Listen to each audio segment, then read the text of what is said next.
आप लोगों के भीतर उपस्थित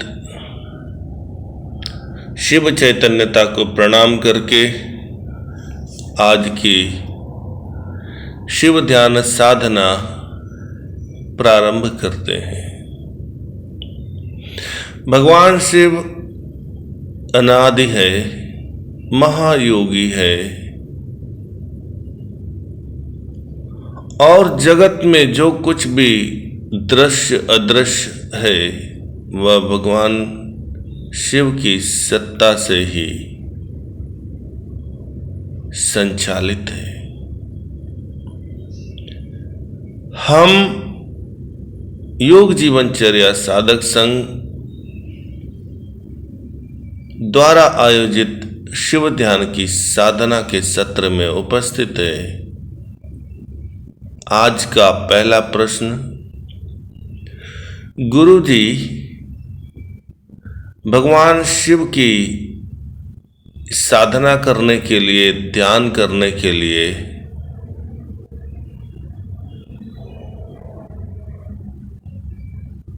दैनिक जीवन में किन किन बातों का स्मरण रखना चाहिए, आपका मार्गदर्शन। लाल बहादुर जी।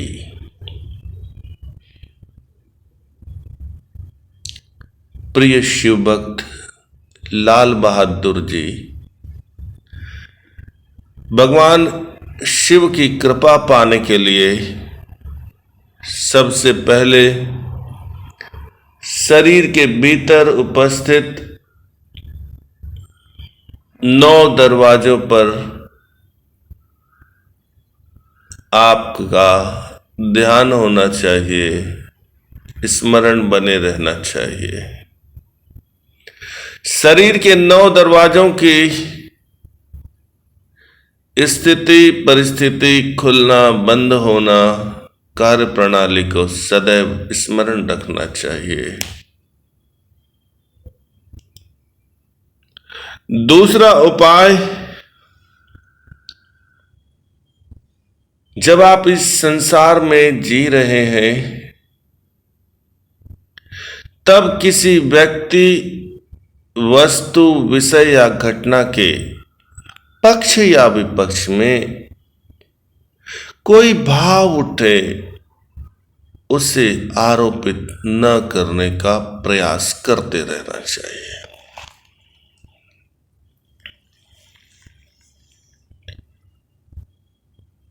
अभ्यास की तीसरी विधि,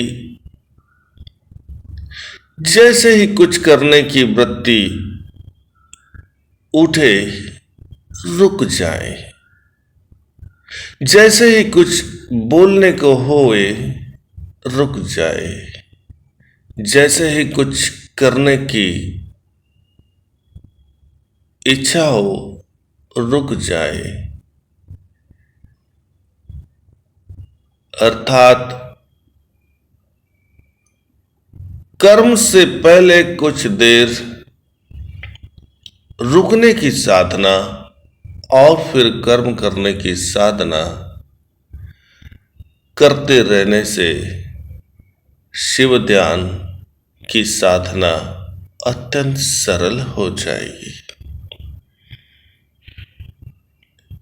अगली विधि, जब कहीं, जहां कहीं, जिस स्थिति या परिस्थिति में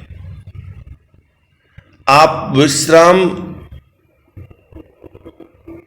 कर रहे हो तब आंखें बंद करके अपने भीतर के अस्तित्व के विस्तार को देखिए।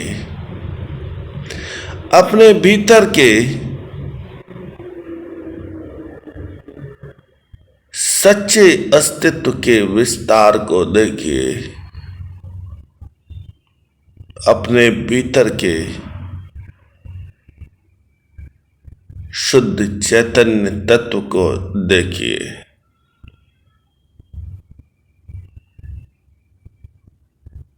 अगली विधि, जब आप इस संसार में दिनचर्या में जीवनचर्या में आचरण में जो कुछ भी कर रहे हैं, देख रहे हैं, जान रहे हैं, ऐसा जानें कि यह जगत एक चित्रपट है। यह जगत एक चित्र गति है। सुखी होने के लिए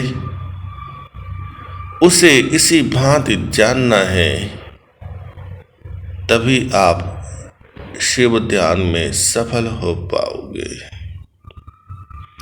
और आज की सबसे अंतिम विधि, ना ही सुख में और ना ही दुख में, वर्ण दोनों के मध्य अपनी चैतन्यता को स्थिर कीजिए और आधारहीन हो जाओ। भ्रम को छोड़कर आधारहीन हो जाओ।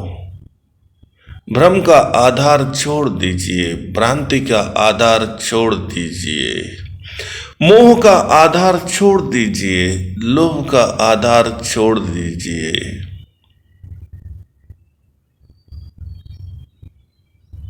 और निराधार जीवन जीने की साधना कीजिए, तभी शिव ध्यान की साधना सफल हो पाएगी। आधारहीन होकर जीने का प्रयास कीजिए। नमः शिवाय।